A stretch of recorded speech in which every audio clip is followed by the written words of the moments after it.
Hello, what's up mga ka-baby out? This is your midwife Grace of Entrusted Hands Birthing Station.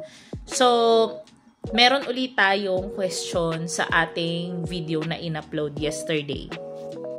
And you know what guys, I really appreciate you kapag ka nagko-comment kayo kasi it helps me where to direct my content, you know.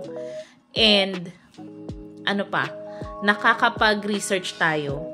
And I am very much willing and happy to research it for you and answer your questions.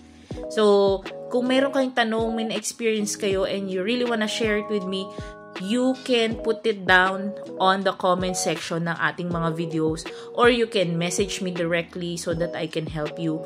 Or you can also message me through my social media accounts. I have my YouTube account, I have my Facebook, and I also have this page, the page of the clinic, Entrusted Hands. So, ma-appreciate ko yun kapag ka nagbibigay kayo ng comments and you throw your questions to me. I will be more than happy to research and answer everything in my power and in my reach, no, para maibigay sa inyo. So, punta tayo dito sa comment ni...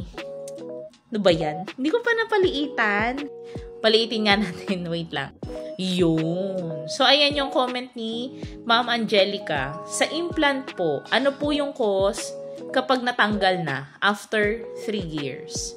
So, just to give you an overview, no, kung ano yung implant. Yung implant, yung para siyang rod na ini-insert natin under the skin ng ating mga women na ayaw magbuntis kaagad-agad after their delivery.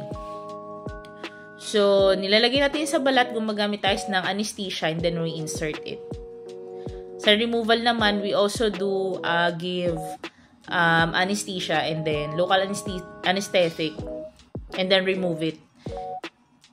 Tapos yun na. But to answer your question, ano ba yung mga nararamdaman? Ano yung cause? Kung yun ba yung question mo. Kasi, yung cause ng pagkatanggal niya. Generally, wala. You should supposed to be going back to normal. Totally. If yung question mo is kung mabubuntis ka kaagad, yes. Unlike na injectable and ng pills, they take time. It takes months. Like what I've mentioned, kung napanood mo yung iba kong videos regarding the injectables, I haven't tackled pills yet. You have to wait 2 to 3 months. But, unlike dito sa ating implant, if you will remove it right away, babalik na agad ang iyong fertility. So, ayan. Para magkaroon kayo ng idea kung ano yung itsura ng ating birth control na implant.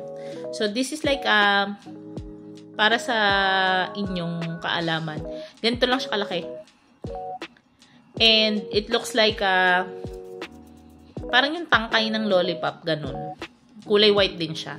So, just imagine our picture na nakikita nyo dyan. Yan yung implant na ini-insert sa ilalim ng balat. Dito sa may banda dito. So, sinusukat namin yan hindi lang basta kinakabit yan. So, ayan.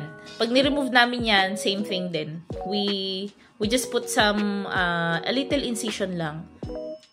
Actually, mas maliit pa nga sa daliri nyo yung incision na ginagawa namin. And we do local anesthetic. So, yung lahat ng nararamdaman nyo while you were having your implant inserted, o yung naka-insert pa siya, mawawala na yun. And magsusubside.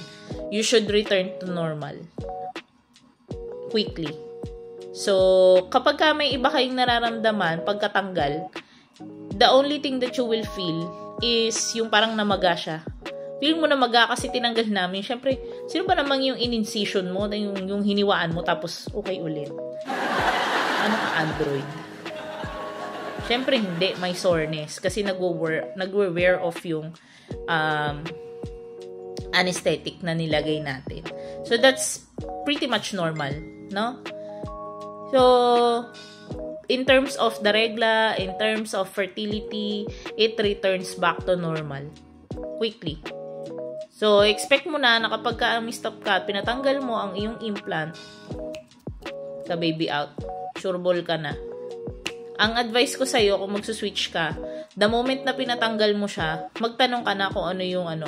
And then, you talk to your provider, talk to your midwife, talk to your doctor kung alin yung gusto nyong magamit after nyong matanggalan ng implant. Kasi, ako na nagsasabi sa inyo, sureball yan. Balik agad ang fertility mo. O nga pala, thank you Cleveland Clinic sa iyong mga illustration. So, that's pretty much it, mga ka-baby out.